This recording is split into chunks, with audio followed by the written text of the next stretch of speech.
qu'il y a des personnes parmi vous qui savent ce qu'est une ferrade. Bravo! La marque à feu. Donc, je vous explique un peu plus en détail comment va se dérouler une ferrade et pourquoi nous procédons ainsi. On récupérera le troupeau de taureaux et de vaches, qu'on appelle également la manade. On ne l'amènera pas dans un clos de trim, on va l'amener dans un clos de ferrade. Le clos de ferrade va être un long champ étroit. Une fois le troupeau amené tout en haut de ce clos de ferrade-là, nous allons y trier un ou une anouble. Un anouble va être un veau, une vache âgée de 1 an. En Camargue, il faut savoir qu'on les considérera adultes qu'à partir de l'âge de 4 ans. Donc toutes bêtes inférieures à cet âge-là vont avoir une dénomination. Les bêtes d'1 an seront donc des anoubles, les bêtes de 2 ans des doublinques, les bêtes de 3 ans terninques, à partir de 4 ans et plus. C'est très simple, taureau ou vache. Pour le bon déroulement d'une ferrade, il faudra qu'on soit au moins 4 cavaliers. Les 2 cavaliers de l'avant vont être munis de ceci, un trident, un long manche en bois avec 3 pics en fer. Ces cavaliers vont tout simplement gérer la direction de l'anneau. Et derrière, vous aurez 2 cavaliers ou plus, et eux, ils vont gérer l'impulsion, la vitesse. Donc, un des cavaliers qui sera censé prendre son positionnement à l'arrière rentrera dans le troupeau de bêtes. Il ira trier, du coup, isolera un anneau. C'est à ce moment-là qu'il va la coursiéger, comme on dit chez nous, lui donner l'impulsion au galop pour que la bête s'insère dans le clos de ferrade.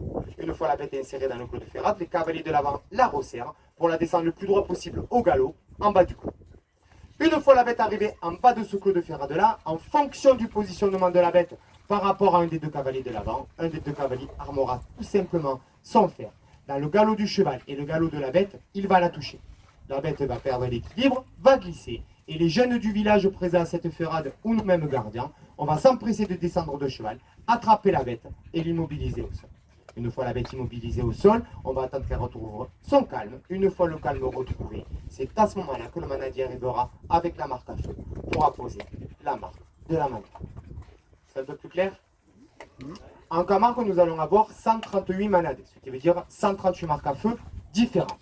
Nous, la nôtre, c'est celle-ci sur la stèle en bas au niveau du tuyau d'arrosage. On la voit?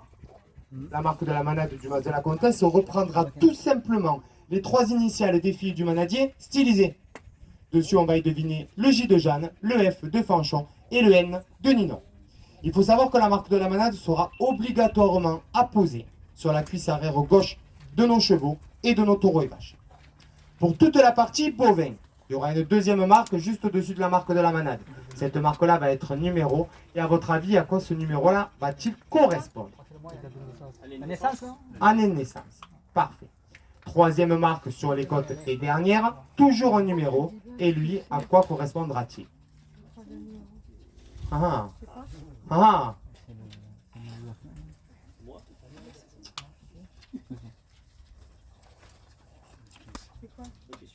Bonne Il n'y a question. pas de mauvaise réponse.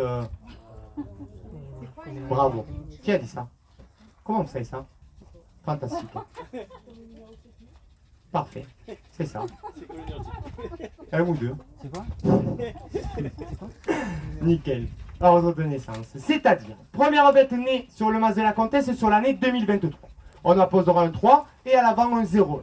La 18e bête née sur l'année 2022, on apposera un 2 et à l'avant un 18. Et ainsi de suite, tant qu'il y aura des naissances sur l'année. Si jamais on retombe avec les mêmes numéros sur une même décennie, bien évidemment qu'on ne rajoutera pas un 4e numéro sur la bête, on rajoutera un numéro sur la bête. La ferrade, je vous rassure, c'est pas qu'une tradition, hein, c'est également et surtout pour nous une nécessité. Tout simplement une nécessité dans le sens où quand on va lâcher nos bêtes dans les marais et qu'on va devoir récupérer une bête pour X ou Y raison, il faut savoir que les boucles oranges seront totalement illisibles, entièrement recouvertes de bleu. Donc pour reconnaître nos bêtes, on ne sera obligé de se référer sur les différentes marques apposées sur leur corps. Ces marques-là, ces numéros-là, reprennent tout simplement exactement les mêmes numéros que les boucles oranges. Dernier petit point à retenir pour la ferrade, vous, vous doutez bien que la sensibilité d'une bête est totalement incomparable à la nôtre.